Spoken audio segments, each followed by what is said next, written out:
Hello, friends. This is Scott Monty. Stand by for commentary.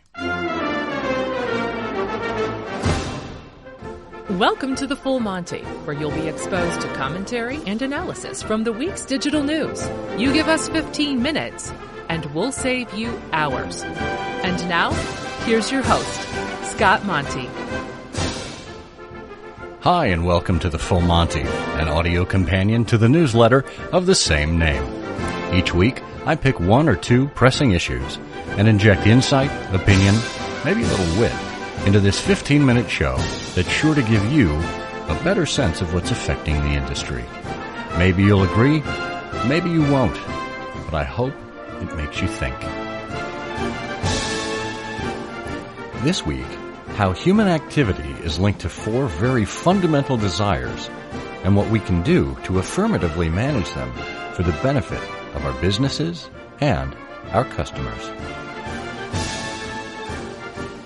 I recently came across a reference to Bertrand Russell's acceptance speech for his 1950 Nobel Prize in Literature for his, quote, varied and significant writings in which he champions humanitarian ideals and freedom of thought, end quote. In the speech, Russell notes that all human activity is prompted by desire. It's a provocative suggestion, but one that Russell backs up by noting that humans are the only species that have infinite desires. That is, desires that can never be wholly satisfied. Russell outlines four of these infinite desires: acquisitiveness, rivalry, vanity, and love of power. And we immediately thought that these could be applied to the desires that marketers tap into, or should. In this episode, we'll be examining each of the four infinite desires. The first desire is acquisitiveness, the wish to possess as much as possible of goods or the title to goods. Russell keenly observes that, quote, however much you may acquire, you will always wish to acquire more. Satiety is a dream which will always elude you, end quote. While the show Hoarders may instantly come to mind as an extreme example, who here hasn't gotten sucked into the vortex of Amazon or eBay from time to time? You go there with the intention to search for a particular product, and then thanks to the ubiquitous people we're also interested in, or customers who bought this item also bought phrases, you're off and running. And who wouldn't be? Sites like Amazon and eBay know how to tap into our acquisitiveness, particularly as it relates to how we stack up against our peers, more commonly referred to as keeping up with the Joneses. And it needn't begin and end with things. Increasingly, consumers are choosing to gain access to goods and services rather than to own them outright. Netflix, Zipcar, and other collaborative economy innovations show this to be true. Or increasingly, millennials are saying that they'd prefer experiences rather than things. But it all comes back to the desire to have or do more, regardless of our circumstances. As marketers and communicators, we want to be aware of this trait, not to exploit it, but to ensure that our customers are acting responsibly as well. For they won't need our help in tapping into this first insatiable desire, but they may need our help to curb it. And you can gain their loyalty not only by how your product makes them feel, but also by how your marketing and methods make them feel as well. If you're looking out for the greater good, it's likely that they'll do the same for you. And now on to rivalry. Anything you can do, I can do better. I can do anything better than you. That's not just the title of a song from Annie Get Your Gun, nor is it an empty claim. It's human nature. The second desire from Bertrand Russell's acceptance speech is rivalry. For Russell, the most basic driver of human wants and needs is eclipsed by an even stronger one: our natural desire to outwit, outsmart, and outperform our fellow humans. Rivalry. Quote, "The world would be a happier place than it is if acquisitiveness were always stronger than rivalry.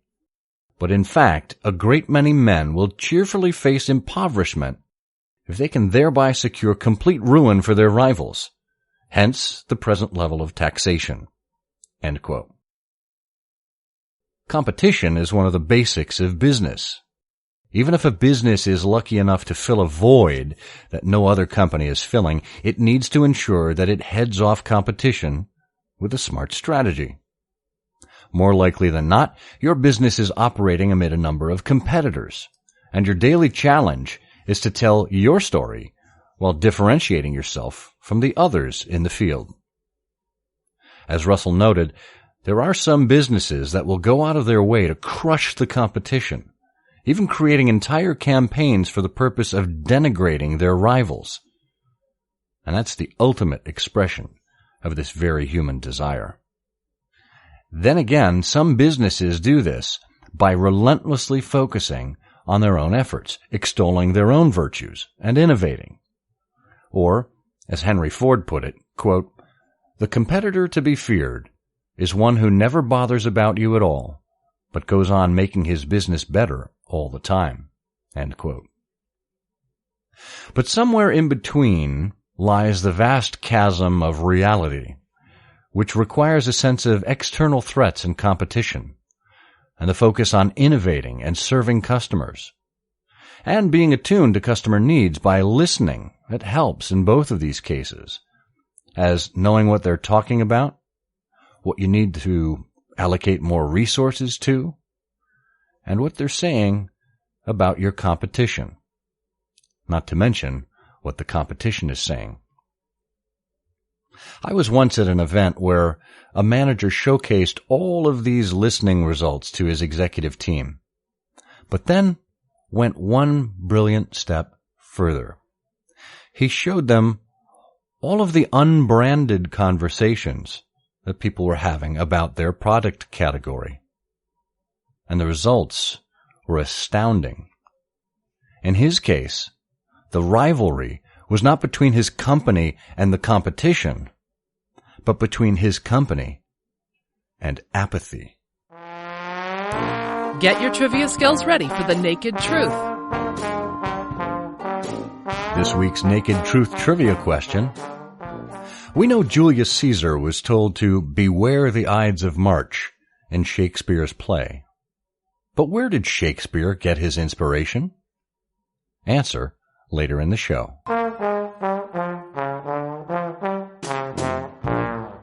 And now page 2. So we covered half of the 4 infinite human desires so far: acquisitiveness, that insatiable drive for more, and the well-known sense of rivalry. These are part of Bertrand Russell's remarkable 1950 acceptance speech for the Nobel Prize in Literature. But there's something that's even more powerful and insidious than rivalry, and that is vanity. So much so that there was a minor Greek figure of mythology, and a Smurf, dedicated to this particular desire. When you think of Narcissus, and the resultant English word narcissism, inevitably a youth comes to mind, one who is self-obsessed. In the case of the mythological version, Narcissus was so enamored with himself that he rejected the pleas of Echo, who forlornly lived the rest of her life in glens as, you guessed it, an echo. Nemesis, the god of revenge, learned of this and lured Narcissus to a pool, where Narcissus fell in love with his own reflection and eventually committed suicide. The allegory here is more real than we'd probably care to admit. The focus on self can be so powerful, so all-consuming, that we can lose sight of other things around us. It's no coincidence that in 2013 the Oxford Dictionaries chose selfie as the word of the year. Nor is it shocking that last year, selfie-related deaths surpassed deaths related to shark attacks. Every communications app we use has the all-important mentions or notifications button to make it that much easier to see when people are talking about us or tagging us or posting pictures of us. It's as if technology was designed to reinforce our natural vanity. So where does that leave the professional marketer or communicator? The reality is, we're never going to be able to outstrip the self-centered consumer. But understanding their mindset can help with our approach. As professional storytellers, if we can take the time to make consumers the heroes of our stories, not the brand, as is so often the case, it's more likely that they'll not only be interested in what we have to say, but they'll also be more willing to share it. And this applies for your business overall, as well as your marketing. Put the customer at the center of everything that you do, and you will be rewarded. Unlike Narcissus, who fell victim to staring at his reflection, you'll actually be in a position to take action and even improve your plans. It's tempting to admire ourselves and how much others admire us. But if that's our only focus, in the end, it's a lonely existence. And now we come to the most potent of the four impulses, according to Russell, the love of power.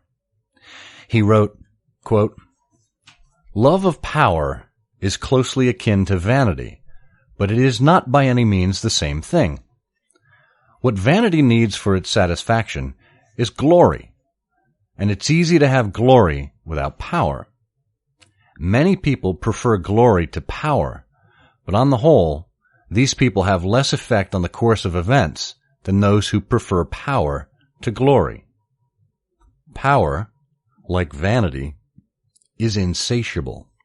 Nothing short of omnipotence could satisfy it completely. And as it is especially the vice of energetic men, the causal efficacy of love of power is out of all proportion to its frequency.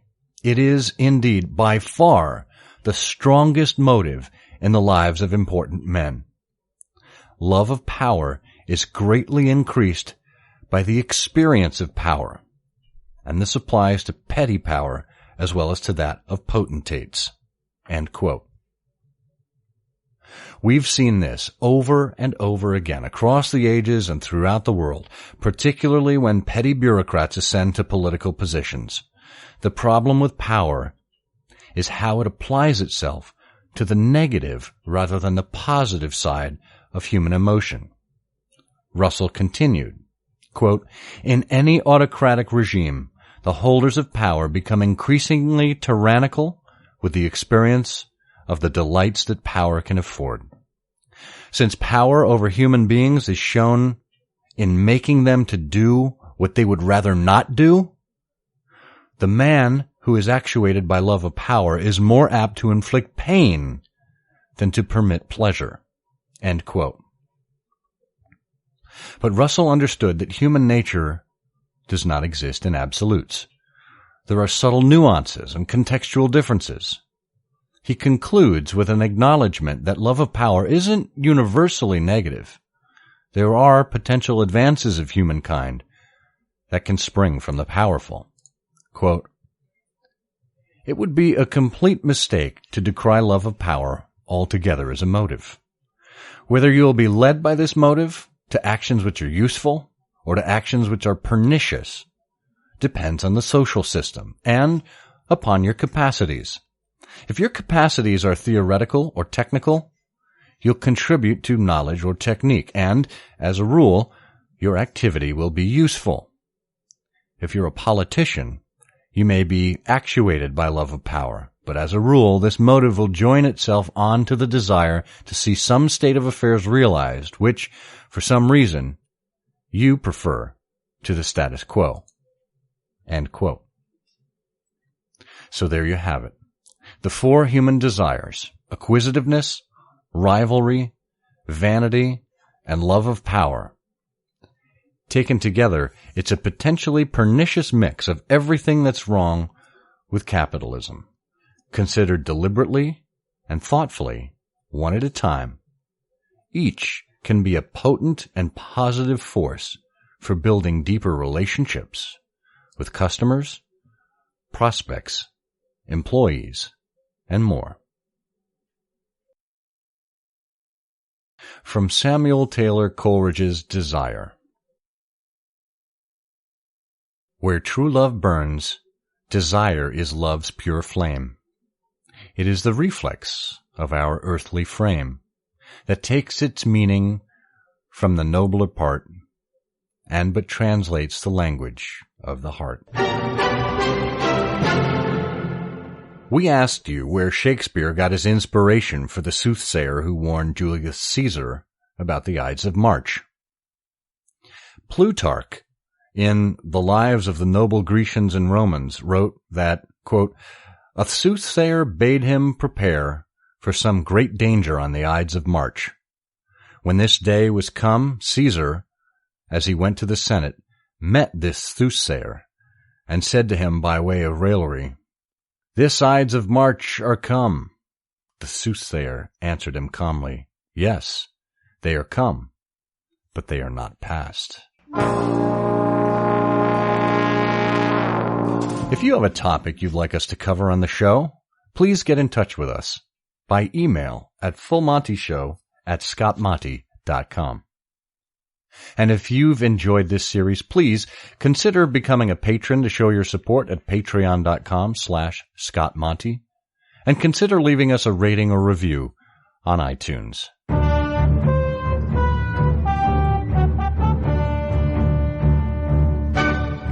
Be sure to check out other major stories from the March 13th edition of the Full Monty newsletter.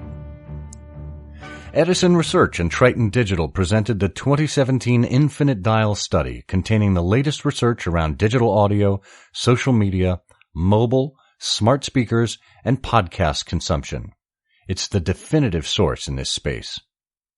And Condé Nast is joining NBC Universal and Vox Media to sell ads across their combined digital properties. It's the latest move by publishers and TV conglomerates to better compete with digital advertising from the likes of Google and Facebook. And finally, we focus too much of our time on acquiring better marketing skills. So, spend some time reading about these 4 non-marketing skills that will help you become a better marketer. Well, that's all for this week. With any luck, your brain is a bit bigger now. Thank you for making me a part of your week and for being exposed to the Full Monty. Until next time, I'm Scott Monty, and I'll see you on the internet. Thanks for listening. Be sure to subscribe to the Full Monty newsletter and this program at fullmontyshow.com.